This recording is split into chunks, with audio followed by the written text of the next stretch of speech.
Resuming debate, the Honourable Member for Toronto Centre. Okay, thank you, Mr. Speaker. I will be splitting my time with the member for York West. Merci, Monsieur le Président, pour cette chance de joindre ce débat important. Le gouvernement fédéral a la responsabilité fondamentale d'insuffler un sentiment de confiance envers l'économie. C'est pourquoi nous avons besoin d'un budget dès maintenant. Ce délai cause de l'incertitude pour les marchés et les Canadiennes et les Canadiens. Le Premier ministre a mis tous ses œufs dans le même panier et maintenant, alors que la croissance économique ralentit et que le prix du pétrole chute, c'est évident qu'il n'a aucun plan B. La semaine dernière, la Banque du Canada a agi. Mais le Premier ministre improvise au four et à mesure en annulant des rencontres avec nos principaux partenaires commerciaux et alliés et en retardant le dépôt du budget. En retardant le dépôt du budget, le Premier ministre a baissé les bras et admis qu'il n'a aucun plan B. La prospérité économique du Canada est en jeu, mais le Premier ministre demande aux familles de la classe moyenne encore plus de sacrifices afin que les mieux nantis de notre société puissent obtenir des milliards de dollars en allègements fiscaux. Et pour qui le Premier ministre travaille-t-il ces jours-ci? Sa principale priorité durant cette période difficile est de protéger le cadeau de plus de 2 milliards de dollars qu'il a fait aux Canadiens qui en ont le moins besoin. Les conservateurs devraient commencer pour changer de cap en ce qui concerne le plan de fractionnement de revenus qui coûtera au Trésor 2 milliards de dollars par année. Un allègement fiscal pour la classe moyenne qui ne sera profitable principalement qu'aux familles les mieux nanties au Canada. Pendant la campagne électorale 2011, le Premier ministre a promis que lorsque le budget serait équilibré, son gouvernement permettrait aux familles de fractionner leurs revenus à 10 fins fiscales jusqu'à concurrence de 50 000 dollars. Le 30 octobre 2014, le gouvernement annonçait un plan légèrement modifié, offrant aux familles un crédit d'impôt théorique pour le fractionnement du revenu qui pourrait atteindre une valeur de 2 000 dollars. 85% des ménages canadiens ne profiteront pas du fractionnement du revenu, dont les chefs de famille monoparentales, les parents dont les revenus sont semblables et les familles qui n'ont pas d'enfants de moins de 18 ans. La plupart des cas, les prestations maximales de 2 000 dollars sera versées à des ménages où une seule personne gagne un revenu lorsque ce revenu est supérieur à 100 000 dollars par année. Ce programme coûtera au Trésor 2,4 milliards de dollars au cours de l'exercice 2014-2015 et 2 milliards de dollars par année au cours des exercices suivants. Nous avons besoin d'un leadership avec un plan intelligent pour faire croire notre économie dans tous les secteurs d'activité et dans toutes les régions pour l'ensemble de la population. La priorité du Parti libéral est claire. Nous devons améliorer la solidité et la prospérité des Canadiennes et des Canadiens de la classe moyenne qui n'ont pas bénéficié d'une augmentation de revenus décente depuis 30 ans. Les familles canadiennes méritent d'avoir une chance réelle et équitable de réussir.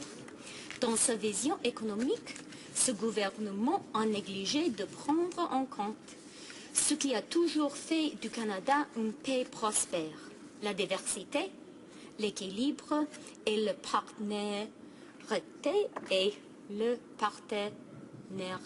entre les régions et les secteurs d'activité. La force du Canada ne devrait pas dépendre que d'une seule chose ni d'un seul endroit. Elle vient de la diversité de sa population et de la diversité de son économie. Oui, nous avons besoin de la force de l'Ouest, mais nous avons aussi besoin de la force de l'Est, la force du Nord et la force du Centre. J'aimerais remercier mes collègues, surtout les francophones, d'avoir écouté mon mauvais français, en espérant avoir été compréhensible. I think I have a few minutes left, Mr. Speaker. Am I right? 4 more minutes. Okay. So I'll continue in English, and I'll say in English, thank you very much for your tolerance as an Anglophone MP representing an Anglophone riding. I do apologize for murdering the language of Balzac, but it's important to try. Balzac, by the way, had a Ukrainian wife, so I feel especially close to him. It's true. So just continuing my comments. Look, one of my favorite commentators about the economy is Warren Buffett.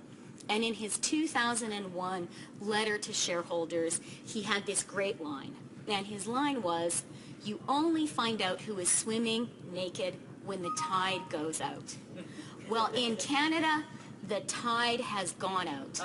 That is what has happened to this government, and we are finding that, you know, what we see now that there is no tide is not that pretty.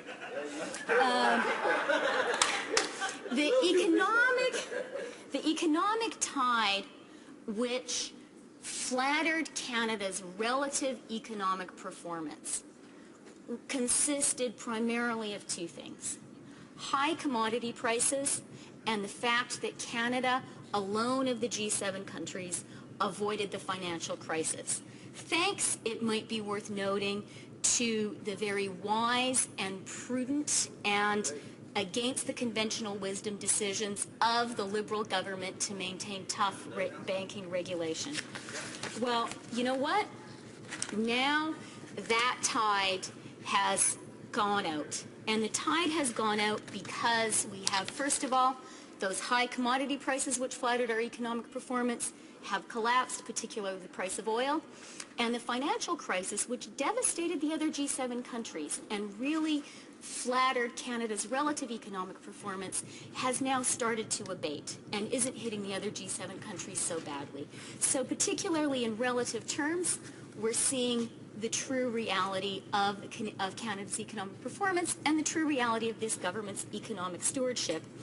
And what we're seeing, Mr. Speaker, is a government which has failed to understand the central economic challenge of our generation, and that is adjusting to the new realities of the 21st century economy, the realities of an economy in the age of the technology revolution and in the age of globalization.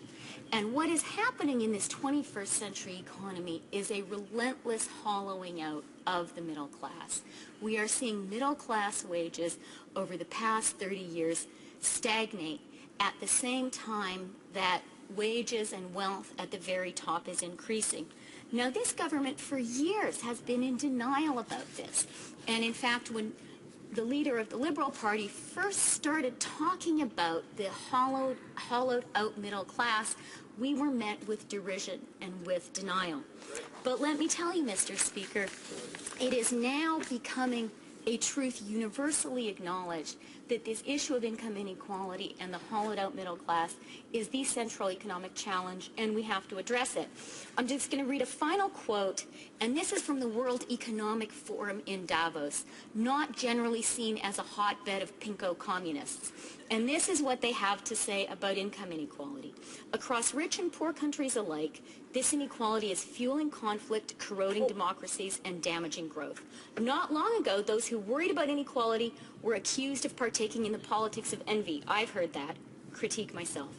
In the past year, This concern officially became mainstream as voices from the Pope to Christine Lagarde cautioned of its impact. The mounting consensus left unchecked income inequality will set back the fight against poverty and threaten global stability. Instead of pushing against these economic forces, this government, particularly with its imprudent and unfair income splitting plan, is exacerbating them. And that's why we support the opposition motion. Let's have a budget, come clean, the tide is out, we want to see what you guys got. Thank you very much.